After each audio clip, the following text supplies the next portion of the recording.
They never taught us this in school, that a broken heart could become a doorway, that letting go might bring more peace than holding on, that joy could arise, not from gaining more, but from needing less. These aren't just teachings, they're survival maps written across centuries of silence, breath, and awakened minds. In the next few moments, you'll discover 5 Buddhist truths, not to follow, but to live. They won't ask you to believe, only to look deeply. Welcome to Trandy Wisdom, where every story is a compelling truth. In a world that constantly promises happiness just one step away, through achievement, love, success, or control, many of us find ourselves exhausted from the chase. The more we pursue it outwardly, the more it slips through our fingers. But the ancient teachings of the Buddha offer a different path, not a detour from life, but a return to it. These 5 teachings are not commandments. They are invitations, born from the deep soil of human experience. They speak not to belief, but to direct knowing. Each one offers a new way of seeing, a new way of being, and most of all, a way to rediscover the happiness that was never truly lost, only obscured. In this episode, we'll explore the art of letting go, the power of presence, the transformative depth of compassion, the quiet joy of simplicity, and the rare alchemy that turns suffering into wisdom. Come with me, and let's listen deeply. 1. Let go of attachment, the weight you didn't know you carried. In a small monastery tucked deep within the foothills of the Himalayas, a monk once told a visitor, "You suffer because you carry things that were never meant to be yours." It was not just a poetic statement. It was a piercing diagnosis of modern life. Today, we live in a world built on holding memories, possessions, people, identities, expectations. We grasp tightly because we believe that only through owning, through possessing, we secure our worth, our stability, our happiness. Yet paradoxically, the more we cling, the more we fear, and the more we suffer. In Buddhist thought, attachment, upadana, is one of the primary causes of dukkha, the pervasive unsatisfactoriness of life. It is not love itself that brings pain, but our insistence that love should not change. It is not wealth that is the root of misery, but our belief that its absence means failure. Attachment distorts our view of reality, binding us to illusions and building cages from which we call out for freedom. But how did we come to believe that holding on is safer than letting go? There is an ancient metaphor in the Buddhist texts. A man crossing a river builds a raft from branches, vines, and determination. When he reaches the other shore, he clutches the raft tightly. "This has served me so well," he says. "I must carry it always." And so he walks, the raft on his back, weighed down by what once served, but now imprisons. This is the nature of attachment. We confuse tools for truths, experiences for identities. We carry past relationships as burdens, not memories. We clutch outdated ambitions, inherited fears, and roles we've long outgrown. Letting go is not forgetting. Letting go is the wisdom to know what still serves your path and what does not. To let go is not to abandon life. On the contrary, it is to enter it more fully. A hand that is clenched cannot touch. A mind that is fixated cannot see. Letting go is not passive. It is an act of supreme courage, a rebellion against the conditioning that says your worth is defined by what you possess or control. In the Theravada Buddhist tradition, the word nibbana, often translated as enlightenment, literally means blowing out, like the extinguishing of a flame. Not the extinguishing of life, but of grasping. Not the end of joy, but the end of craving. Imagine how quiet a forest becomes after a storm has passed. That's the stillness within one who has let go. A woman in California once wrote in her journal, after a silent retreat, "I let go of the idea that I needed to be exceptional, and in that moment, I felt free for the first time since I was a child." Her insight echoes the words of the Buddha. Attachment is the root of suffering. Let go and be free.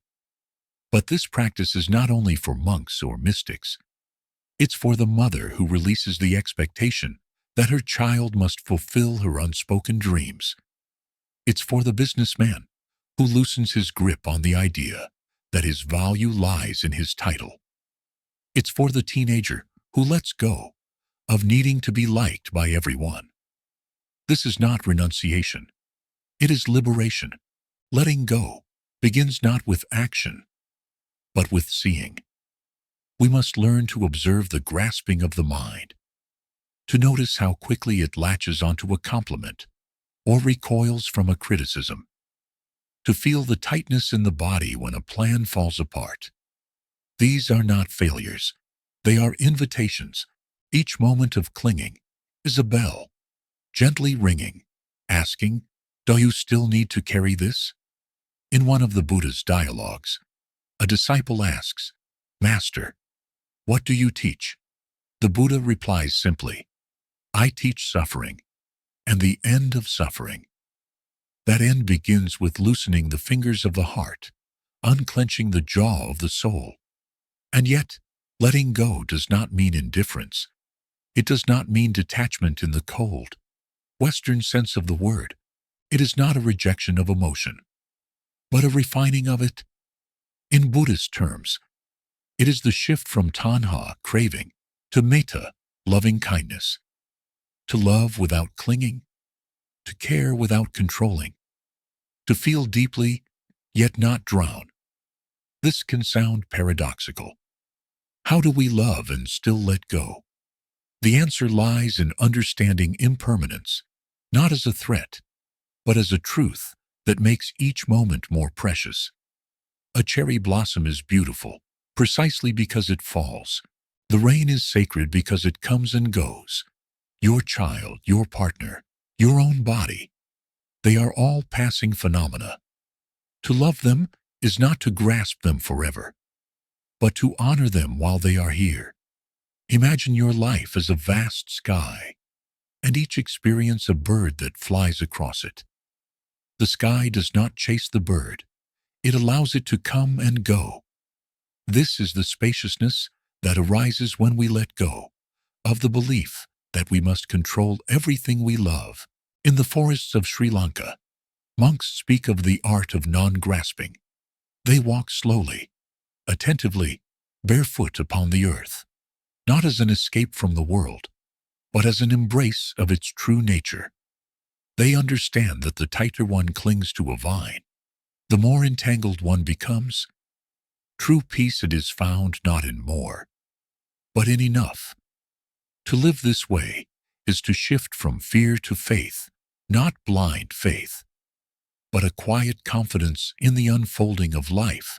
It is to trust that even when we let go, we do not fall, we float. Letting go is not a one-time act. It is a rhythm, a discipline, a path.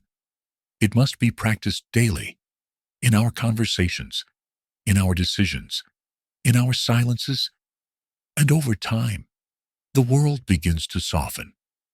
Not because it has changed, but because we are no longer resisting it. There is a moment in every life when the burden becomes too heavy, when the stories, expectations, and identities we carry begin to ache in our bones. In that moment, we can choose. We can tighten our grip, or we can open our hand. The Buddha did not ask us to live with less joy. He asked us to live with less illusion. When we let go of attachment, we don't become empty. We become spacious. And in that space, happiness no longer has to be chased. It can simply arise, like a lotus from still water. 2. Live in the present moment, the only place. Life happens, high above the misty valleys of Bhutan, where prayer flags flutter like whispers in the wind. An elderly monk walks slowly along a narrow path. With each step, he feels the earth beneath his feet, the breeze on his cheek, the quiet rhythm of his breath. He is not rushing anywhere. He is not recalling yesterday. He is not anticipating tomorrow. He is here, in the West. To be present, yes, is often described as a mental exercise. In Buddhism, it is the art of being fully alive. The Buddha taught that suffering begins when the mind leaves the moment. This subtle departure happens constantly. We replay regrets. We rehearse conversations. We worry over outcomes not yet born. Our attention moves ahead of our lives, like a traveler who has forgotten his destination. In doing so, we miss the only place where life can ever truly unfold. Now, to live in the present is not to deny time. It is to step out of time's illusions. The past, while real in memory, is no longer here. The future, though shaped by action, has not yet arrived. What remains is this breath, this step, this sound. It is not a narrow reality. It is vast and luminous, if only we could learn to see it. Modern life, however, is allergic to stillness. We are conditioned to multitask, to plan, to scroll endlessly. We check our phones while eating, speak while thinking of something else, move through hours as if they were obstacles rather than moments. Presence, then, becomes radical. It asks us to stop, not for escape, but for awakening. In one of the earliest discourses, the Buddha described satipatthana, the foundations of mindfulness, as a direct path to liberation. Through observing the body, the breath, the feelings, and the movements of mind, one returns, again and again, to the freshness of now. Like a bird returning to its nest, the mind is called back to its original home. But this is no easy homecoming. The present moment often feels uncomfortable, even hostile. Why? Because when we stop running, we are forced to meet what is really here. Our restlessness, our fear, our grief. Yet here, too, lies the path to peace. For only what is faced can be healed, and only what is embraced can be transformed. In a Zen story, a student asks his master, "How do I enter enlightenment?" The master replies, "Can you hear the stream?" The student nods. "Then, enter there." The stream was not a metaphor. It was the sound of life, flowing in real time. To hear it was to return. The present moment is a river, always moving, never still. But most of us stand on the banks, waiting for the water to freeze before we step in. We say, "I'll enjoy life when things calm down," or "I'll be happy when I have enough." But life doesn't wait. It passes while we prepare to live it. The practice, then, is not to stop the river. It is to step into it, eyes open. For some, the gateway to presence is breath, a reminder that life is occurring inside us, not somewhere else. For others, it is nature, a falling leaf, the scent of earth after rain, the stillness of a morning sky. These are not aesthetic details, they are invitations. When we notice them, we are no longer just surviving. We are arriving. Science, too, has begun to catch up with what ancient monks knew. Studies in neuroscience show that mindfulness reshapes the brain. Attention strengthens, anxiety decreases, compassion increases. But more importantly, mindfulness reconnects us with meaning. It reminds us that we are not machines. We are here to feel, to wonder, to belong. In Buddhist teaching, presence is not just psychological, it is ethical. To be present is to respond rather than react. It allows us to listen deeply, to speak truthfully, to touch the world with care. A mindful person does not dominate life. They dance with it. This way of being is beautifully embodied in walking meditation, a practice where each step is an act of prayer. There is no goal, no hurry. The foot lifts, moves, touches down. In that simple motion, one can feel the miracle of being alive. A leaf cracks beneath the heel. A bird sings. The air touches skin, and the world becomes sacred again. Children know this naturally. Watch a child chase butterflies or build castles of sand. Time dissolves.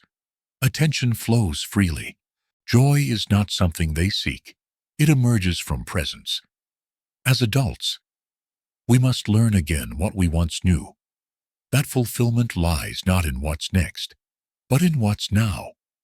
But being present does not mean denying difficulty. It means not running from it. When sadness comes, we sit with it like an old friend. When anger arises, we greet it with curiosity, not judgment. Presence does not numb us. It refines us. It teaches us to be fully here, even when here is hard. The Buddha never promised a life without hardship. What he offered was a way to meet life with a heart that is open and a mind that is still. And in that meeting, suffering transforms. There is a story of a man who came to a meditation teacher with great grief. His wife had passed, and he could not bear the pain. "Will mindfulness make it go away?" he asked. The teacher replied, "No, but it will teach you how to hold it without breaking." To live in the present moment is not an escape from the world. It is a way of entering it more fully. Each moment becomes a doorway, not a detour. Even washing dishes becomes a ritual. Drinking tea a ceremony. Silence a friend. This is not spiritual romanticism. It is practical, grounded wisdom. When we return to now, we return to life itself. We stop performing and start living. And in doing so, we realize we were never lacking anything. We were just elsewhere. So take a breath. Feel the pulse of life inside you. Hear the world as it is, not as you wish it to be. Let go of the chase. Let go of the past. Let go of the need to control what hasn't happened yet. In the end, there is only one time you've ever truly lived, and it is now. 3. Practice compassion every day. The most human thing we can do. In a quiet forest temple in northern Thailand, a novice monk cradles a small injured bird in his hands. The creature trembles, its wing broken, its breath shallow. The boy, no older than 10, does not panic. He simply breathes, gently stroking the bird's feathers with a finger soaked in kindness. There are no words, only presence, only care, only compassion. To the outside world, it might seem like a small act, but in the eyes of the Buddha, it is a moment of profound awakening. In Buddhist teaching, compassion, karuna, is not just a virtue. It is a force of nature, like gravity, like light. It is the instinct of the awakened heart. To practice compassion is to become deeply human. And yet, in today's world, compassion often feels like a luxury. Amid deadlines, distractions, and the daily grind, our emotional reserves run low. We live in a time where the speed of life outpaces the capacity to feel. Kindness is often dismissed as weakness, or worse, as naivety. But Buddhism teaches otherwise. Compassion is not softness. It is strength, wrapped in gentleness. It is the fierce resolve to see the pain of others as not separate from our own. It is the wisdom to say, this suffering belongs to all of us. The Buddha described compassion as the natural response to seeing suffering with clarity. When we look deeply, not just glance, we can no longer ignore the ache in another's eyes, the exhaustion in a stranger's voice, or the silent battles people carry inside. To recognize this is not sentimental, it is sacred. But what does it mean to practice compassion every day? It means we do not wait for the world to be perfect. We begin where we are. We soften our voice in the middle of an argument. We offer presence instead of solutions. We listen not to respond, but to understand. In doing so, we stop treating people like problems and start seeing them as fellow travelers. The challenge, of course, is not in extending compassion to those we love, but to those we don't. The irritable neighbor, the rude coworker, the online strangers spewing hate. These are the real test of compassion, not because they are less deserving, but because they reveal the limits of our love. Buddhist compassion is not passive. It does not mean tolerating injustice or avoiding conflict. True compassion has a backbone. It says, I will not let your suffering destroy you, nor will I let my anger destroy me. In the Mahayana tradition, the Bodhisattva of compassion, Avalokiteshvara, is said to have 1,000 arms to reach all beings, and eyes in each hand to see their pain. It is a powerful metaphor. Compassion is not blind. It sees clearly and still chooses to act. But compassion is not only external. Perhaps the most radical expression is self-compassion, the ability to turn the light of kindness inward. Many spiritual seekers find this the hardest part. We are taught to give, but not to receive, to forgive others, but not ourselves. Yet the Buddha reminds us, you yourself, as much as anyone in the universe, deserve your love and affection. When we practice compassion toward ourselves, we do not excuse our flaws. We hold them tenderly. We learn to sit with shame, fear, and failure without judgment. In that space of gentleness, transformation begins. The hardened parts of us melt, and we begin to meet life with less fear, more grace. Neuroscience supports this ancient wisdom. Research shows that compassion activates areas of the brain associated with joy, connection, and emotional regulation. Compassionate people are not only happier, they are also healthier, more resilient, and more fulfilled. Compassion, it seems, is not only spiritual, it is biological. But the true beauty of compassion lies in its contagiousness. One kind act ripples outward in ways we cannot see. A smile offered on a weary morning, a hand extended in silence, a small act of honesty. All of these create invisible bridges between hearts. We may never know how far those ripples travel, and that is the miracle. There is a village in Japan where people begin their day with a single phrase, Otagai sama, a word that means we support each other. It is not a slogan. It is a way of living, a reminder that we rise and fall together. In Buddhist ethics, compassion is not optional. It is the natural response of a mind that sees clearly and a heart that feels deeply. It arises not from obligation, but from recognition. Your suffering is my suffering. Your joy is my joy. We are not two. The world does not need more opinions. It needs more compassion. Not grand gestures, but small, consistent acts. A kind word, a patient pause, a willingness to be present. Imagine if, for one day, we treated everyone we met as someone who is grieving, who is trying, who is carrying a weight they cannot explain. How differently would we speak? How gently would we touch the world? There is an old saying in the Tibetan tradition, "Be kind whenever possible." It is always possible. But kindness is not always convenient. Compassion asks for our time, our attention, our humility. It asks us to slow down, to feel more, to choose care over control. But the reward is beyond words. For when we practice compassion, we come home to something timeless, something whole, something real. The monk and the bird, the mother and the crying child, the stranger and the smile. These are not separate events. They are pieces of the same sacred story, the story of a world that hurts, and the hands that reach toward it, not with fear, but with love.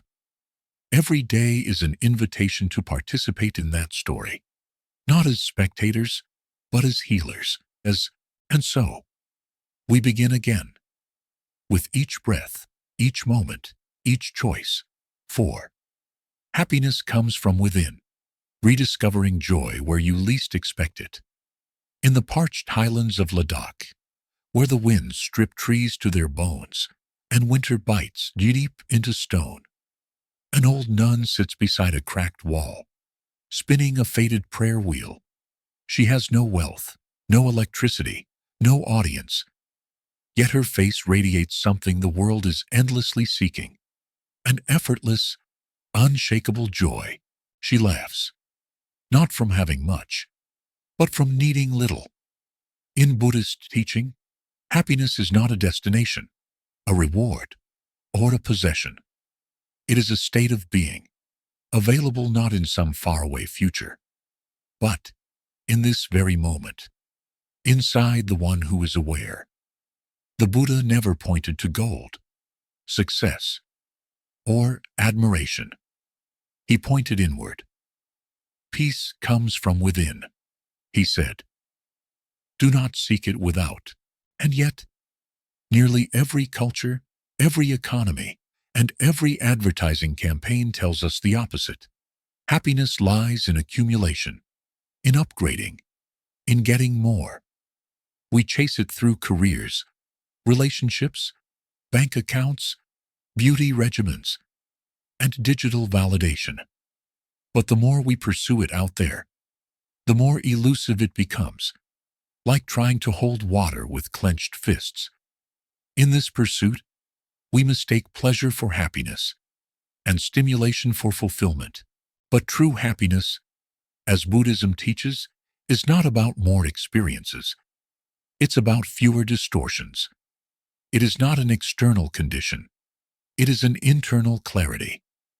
In the forest monasteries of Myanmar, monks rise before dawn to meditate in silence. They eat only what is offered. They sleep on straw mats. They own a bowl, a robe, and a lamp. And yet, many of them speak of a joy that cannot be described. It is not the joy of having, but of being fully present, fully at peace, fully alive. This is not to say that suffering disappears. Life still brings grief, change, and loss. But the one who sees clearly no longer demands that life be different in order to feel whole. Joy, in this sense, is not the absence of sorrow. It is the presence of awareness. The path to this kind of happiness begins with a radical idea. Nothing external has to change. Your job, your relationship, your body, your past, they may all remain exactly as they are. What must shift is the way you relate to them. You do not need a new world. You need new eyes. That shift begins in stillness, in moments when the world stops shouting and you can hear your own breath. There, beneath the noise, is a quiet sense of enoughness, a contentment that asks for nothing more than what already is. This is the happiness of the present moment. A sip of tea, the rhythm of rain, the laughter of a child, the warmth of sunlight on skin. It asks for no embellishment. It simply invites you to arrive. But how often do we actually arrive? Most people live in a trance of dissatisfaction, always leaning toward the next thing, the next high, the next fix. We scroll through curated lives, compare ourselves to illusions, and imagine that happiness is just around the corner. But corners keep turning. The finish line keeps moving. The mind remains restless. Buddhism cuts through this restlessness with sharp simplicity. Nothing out there will satisfy what is unhealed in here. No amount of applause will quiet a heart that feels unworthy. No amount of wealth will settle a mind addicted to comparison. Until you touch the root of suffering within, every external joy will fade. That root is often misunderstanding. We believe we are broken. We believe we must earn love. We believe happiness is conditional. The Buddha saw through these illusions and offered a different view. You are already whole. You have simply forgotten. To remember is to wake up, not by adding anything, but by subtracting illusion. You do not become happy. You uncover the happiness that was buried beneath fear, craving, and self-doubt. This uncovering is not dramatic.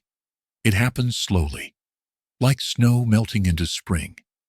A moment of honesty, a pause before reacting, a gentle breath instead of judgment. Bit by bit, the layers fall away, and what's left is not a better version of you, but your original self, untouched by noise. This is why meditation is not an escape, but a homecoming.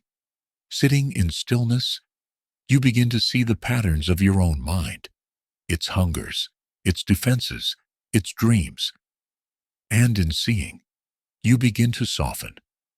You begin to smile not because life is perfect, but because you no longer need it to be. Many people think happiness requires fixing the outside world. But what if true freedom comes from not needing to? What if the deepest joy arises when we stop resisting life and start befriending it?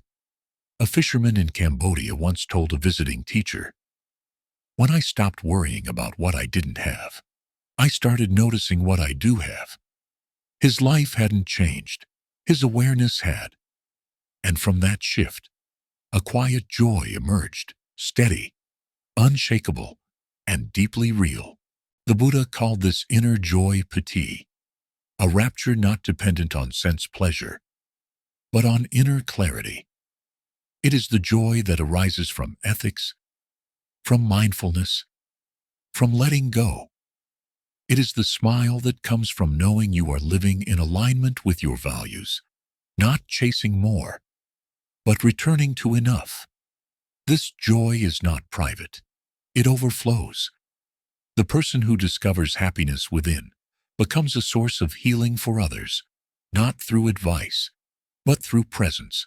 Their peace is felt in the way they walk, speak, and simply exist. Imagine a world where we taught children that happiness isn't something you win, but something you return to. Imagine schools where self-worth was not measured by performance, but by awareness. Imagine relationships built not on need, but on shared stillness. This is not utopia. It is possible.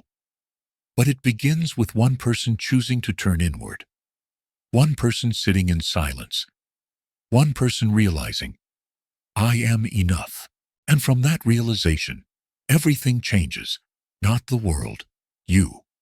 And that, according to the Buddha, is where true happiness begins, not when the world bows to your desires, but when your mind bows to the truth of the present.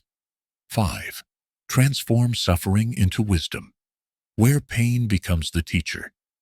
In a remote corner of northern Nepal, where clouds crawl along the ridge lines and the silence between mountains feels older than memory, a small stone stupa stands alone, It is weathered by snow and wind, but inside its hollow chamber, pilgrims leave prayers on torn scraps of cloth, names of the dead, the sick, the lost. Each slip of paper is an offering, not of faith in miracles, but of reverence for suffering. Because here, in the Buddhist world, suffering is not a curse. It is the beginning of understanding. The first noble truth, delivered by the Buddha over 2,500 years ago, under the shade of the Bodhi tree, did not offer comfort. It offered clarity. There is suffering, not as punishment, not as failure, but as fact. Birth is painful. Loss is certain. The body ages. The mind fears. The heart breaks. But within these inescapable currents lies the seed of awakening, if one knows how to look. In the modern world, suffering is often treated like a flaw to be hidden or a nuisance to be fixed. We are taught to distract ourselves from it, to medicate it, to shame it into silence. Social media offers curated joy. Marketing sells the illusion that pain means you're doing life wrong. Buddhism says otherwise. It says, lean in. To transform suffering into wisdom is not to romanticize it. It is to enter it without drowning. It is to feel the heat of pain, and instead of turning away, to ask, what is this teaching me? A woman in Sri Lanka once lost her husband to war. For months, she sat alone beneath a jackfruit tree, unable to speak. Neighbors worried she was broken, but one morning she rose, swept the temple floor, and said simply, now I understand others more. Her pain had not vanished, but it had turned, not into bitterness, but into depth. This transformation is not magic. It is practice, a willingness to stay present when the instinct is to flee, a discipline of the heart. And like all disciplines, it must be cultivated. Buddhist teachings offer this cultivation through mindfulness, through meditation, and through vipassana, the deep seeing of what is, to sit with sorrow, to watch anger rise and fall, to feel grief not as enemy, but as wave. This is how pain becomes path. The mind wants escape. It tells stories. I shouldn't feel this way. This shouldn't have happened. I can't handle this. But suffering doesn't come from pain itself. It comes from our resistance to it. When we stop fighting reality, we stop adding extra wounds to the ones already there. The Buddha used a simple image. A person shot by one arrow feels great pain. But if that person, confused and angry, picks up a second arrow and stabs themselves again, the suffering doubles. The second arrow is the mind's resistance, the story, the judgment. Wisdom is learning to stop with one. And from that pause, from that simple willingness to feel, something opens. Insight arises, not the kind read in books, but the kind forged in fire. You realize the impermanence of all things. You see the futility of control. You discover compassion, not just for others, but for yourself. Pain becomes sacred when it connects you to something larger. It humbles the ego. It reminds us that no one is exempt, that even the rich grieve, even the beautiful age, even the strong fall. And in that realization, the walls between us begin to soften. This softening is where wisdom takes root. Wisdom is not knowledge. It is not knowing about life. It is knowing with life. It is earned, not taught.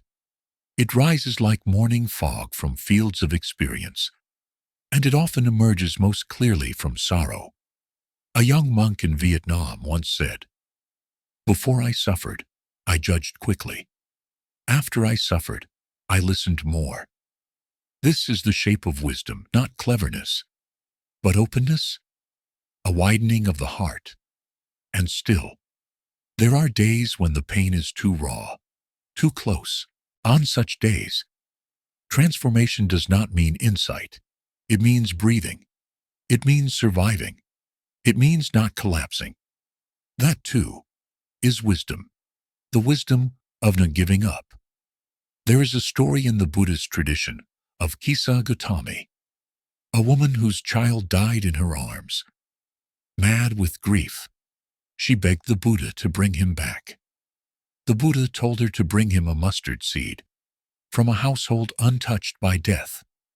She searched every village, every hut, but every home had known loss. Every soul had grieved, and she returned, empty-handed, but awakened. Her personal sorrow had become a doorway to collective compassion. This is the gift of suffering when seen clearly. It connects. It shatters the illusion of separateness.